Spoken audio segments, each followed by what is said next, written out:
Hi and welcome back to the channel. If you're into photography like me, you'll know how important great image post-processing is. So if you're looking for a powerful and easy to use solution or a replacement for Adobe Lightroom, you're in the right place. In this video, I'll be showing some of the advanced capabilities of DxO Photolab 9 using a number of scenarios. These will demonstrate the powerful capabilities of the product. And don't forget, if you find this video useful, please hit that like and subscribe button. Your support for the channel is massively appreciated.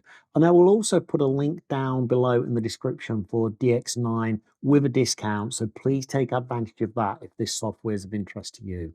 It is an affiliate link, but it will cost you no more and actually you get a discount. Photolab 9 is the latest iteration of DxO's powerful image editor. So DxO Photolab 9 is a professional raw photo editor designed to give you maximum image quality right from the start. It's built on DxO's world-class optical correction and noise reduction technology. And what we'll be looking at today is some of its advanced capabilities where we'll be assessing whether it is good enough to replace Adobe Lightroom. And a slight spoiler here, I now believe that this is capable of doing that. Okay, so let's dive into the product and I will chat to the video so you can jump to the bits that may be most relevant for you. Before we dive into editing, let's take a really quick look at the photo library capabilities.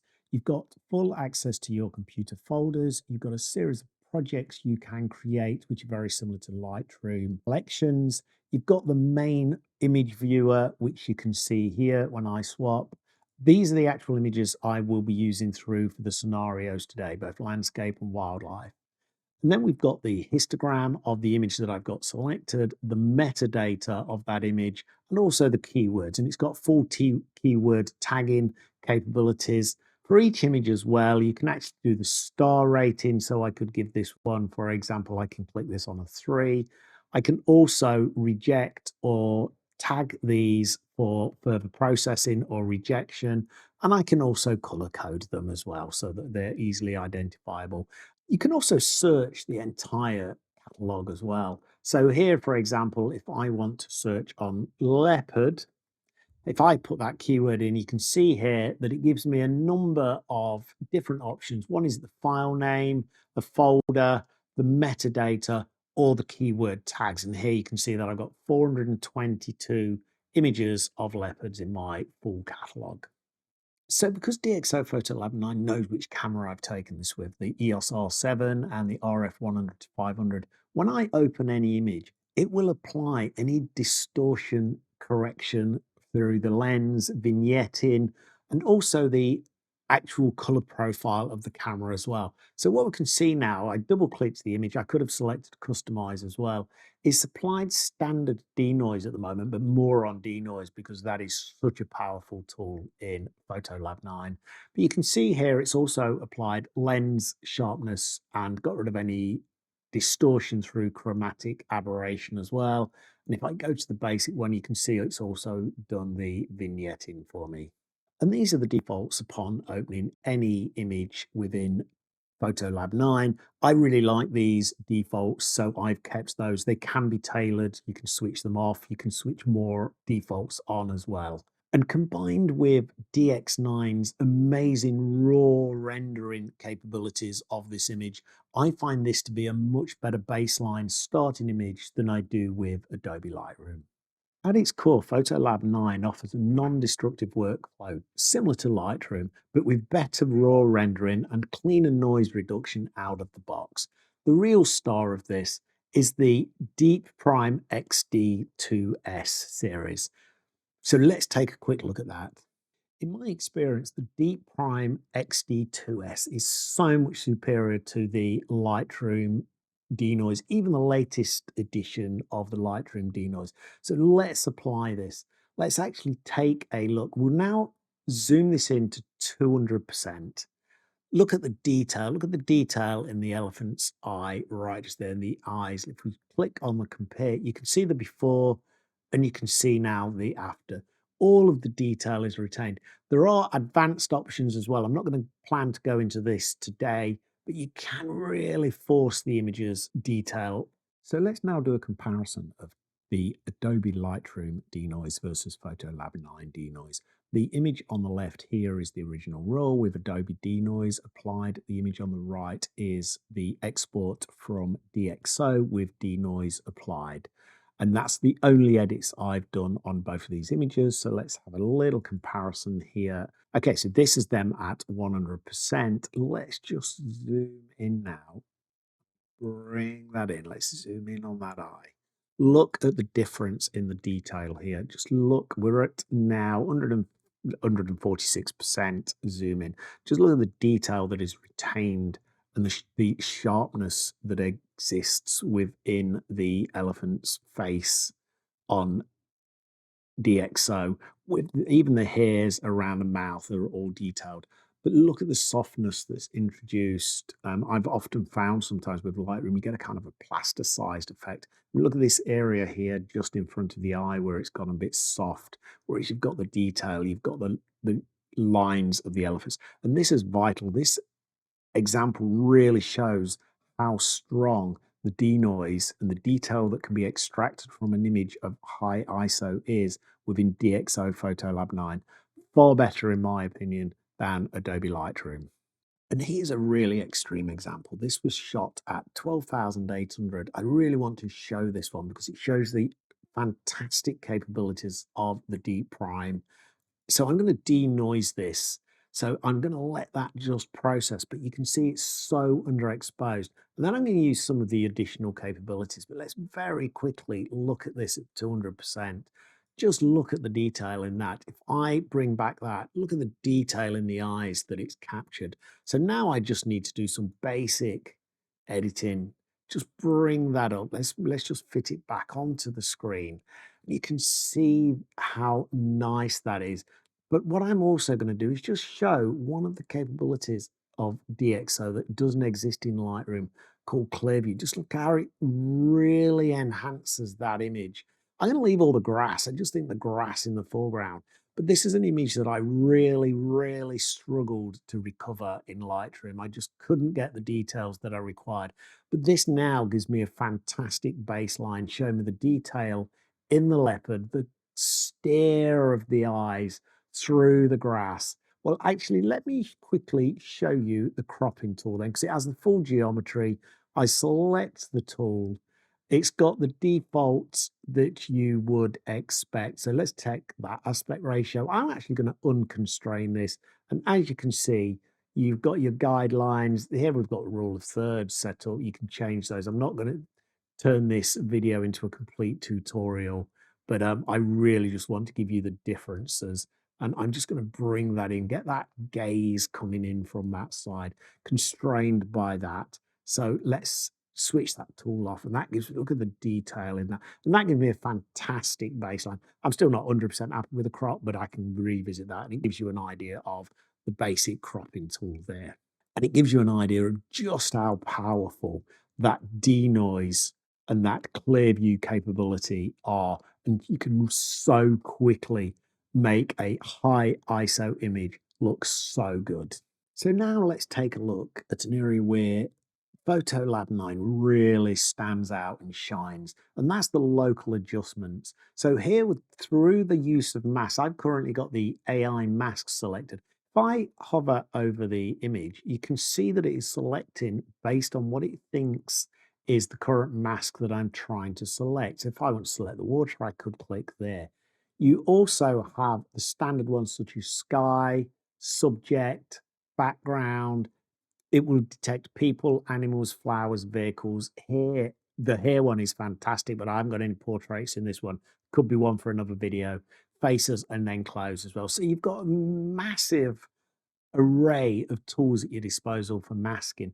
So let me just take a look at this one, for example, the AI mask. I'm actually just going to go and I'm going to select the sky using that AI mask. Look at the detail in that. You'll notice there's no fringing, which is a great thing that I have discovered within Photolab 9 that I struggle with on Lightroom. There are so many videos on YouTube on how to get rid of halos and fringing. Not a problem in Photolab 9. So that's immediately created my sky, and I can rename that if I want. So I now know that's my sky. I could have selected it over here, for example, as well, if I'd have wanted to. but this is just so powerful. One of the other things that we've got as well is control points and control lines. So if I select a control point, I've decided, whoops, if I select a control point, I've decided this mountain, this is Trevan in North Wales, is too dark, so I want to pull that down. Now you'll notice there that what it's masking is based on the control point that I've selected. If I move this around, the mask will change. So there, if I move it over there, it's selecting the field to the right. If I bring it down here, it's now selecting the water within the circle. But I want to raise that. You'll notice it's not picked the sky at all. So I can just rename that again, Trifan, because that's the mountain. Now what I can do is I can bring up the blacks. This is just going to change it within that mask that it's created. So that's going to bring up the blacks. I'm going to bring up the shadows as well. And you can see it's just changing that mask for me. And then I am now going to just bring up the vibrancy. And that really brings our attention to Trifan. Now, if I pick my sky again, and I have got my sky selected there. I actually just want to darken this down. So I'm just going to bring the highlights down on that a little bit, just darken it down, bring the exposure down just a little bit as well, just to darken it down. And now what we've got is an overall picture there that I'm quite happy with in terms of the two masks that I've applied. But the actual mask of Trifan, I now want to increase the contrast. So you can see it's really just giving me exactly what I want for that image. And now what I want to do is I want to make the water a little bit more detailed. And then what I want to really show you on this image is the control line. So let's create a mask using the control line here. I'm going to kind of pick somewhere in the water there. I want the mask to contain the water as much as possible. I'm going to move the actual control point. You can see it's selecting a lot more than I desire. But what I can do is control the selection of this. So if I increase the lumi, you can see now I've gone a bit extreme there. I really wanted to just pick the brightest areas of this as we go down, but I also want the color to be closer to the water. I don't want it to be picking this green. I could brush those out if I wanted to. Now I've done this, I'm actually just going to change the temperature of the water. I just want it to bring a little bit of blue into play just to give it that focus, but I don't want it to eliminate the white. And I think that really adds to that image now. I think our sky just needs a little bit of adjustment before we do anything final. I'm actually going to use the Clear View Plus. You can actually see that this is just applying it to my sky, my mask. This is exactly what I want it to do. I don't want to have to make global changes all the time. You can see here, I haven't gone through it in this video, but we've got the full hue, saturation, and luminance capabilities. And that's one for another video, another day, because again, that is so powerful when using it on local adjustments. And you can see we can actually do the denoising on a local level as well. We don't have to denoise the entire image. We can just denoise small sections of it. And what I now want to do is just very quickly add a bit of a vignette. We have creative vignettes here. We'll just darken down the corners just a little bit, and we'll probably just change our midpoint, just push it out a little bit so it's a bit more tapered. And I think we've got a really nice image there. So this has really only skimmed the surface of Photolab 9. In my opinion, it is so much more of a better photo editing, raw editing product than Adobe Lightroom. So what are the pros and cons of this? So first of all, the noise reduction. I think that the noise reduction and the detail that can be achieved is so much greater in Photolab 9 than you're going to get from Lightroom. Lightroom is good, but it's dependent upon the AI model. And the lens corrections in Adobe Lightroom are actually really, really good. But I think that the specific capabilities of Photolab 9 to combine your camera body and your lens and do the profiling and the lens correction at the same time in combination is more powerful. The local adjustments are far superior. The fact that you can do absolutely everything within those local adjustments and the power of the AI masks and the control points, that is something that doesn't really exist to this capability within Lightroom. The Lightroom masking is good, don't get me wrong, and I've used that extensively, but I don't believe it's as good as Photolab 9. The workflow speed, I think, is pretty similar. I think because of the noise reduction capabilities and the raw rendering, though, I'm finding I'm doing less edits and less masks. I'm using the capabilities of Photolab 9 in a more rapid manner than I typically edit in Lightroom.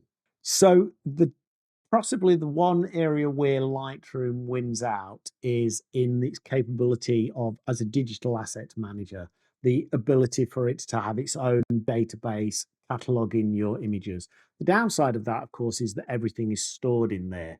So you've got all of that information that's difficult to extract. However, what I did for my Photolab 9, I exported all of my keywords to the XMP files, and then in Photolab 9, I could import all of those keywords into the catalog structure within Photolab 9 into the keyword tagging as well. So that worked absolutely brilliantly for me. In terms of price, we are all familiar with Adobe Lightroom, their subscription model. Photolab 9 is a one-off purchase. Once you've got it forever. In theory, I guess that is. But of course, if they bring out a Photolab 10 or an 11, there may be an upgrade fee and an upgrade path to choose from there, which may have an impact on your choices. So if you're dependent upon catalog management and the intensity of that, or you are wedded to cloud sync, then maybe Lightroom is still the solution for you.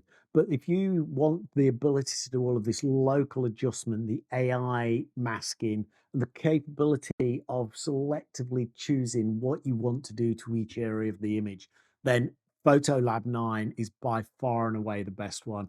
And also, if final image quality is important to you, again, Photolab 9 is the solution for you. So can DxO Photolab 9 replace Adobe Lightroom? I genuinely believe that for all the reasons I've demonstrated in this video, it can replace Adobe Lightroom unless you are completely wedded to that capability of the digital asset management of your images. If you are biased towards the quality of your final images, then DxO Photolab 9, I believe, is the better solution. And please remember, I'll drop the link to the products for a discount in the description below. It is an affiliate link. I will get a cut of that, but you will actually get a nice discount on that. So that could be very useful if it's a product that you're considering.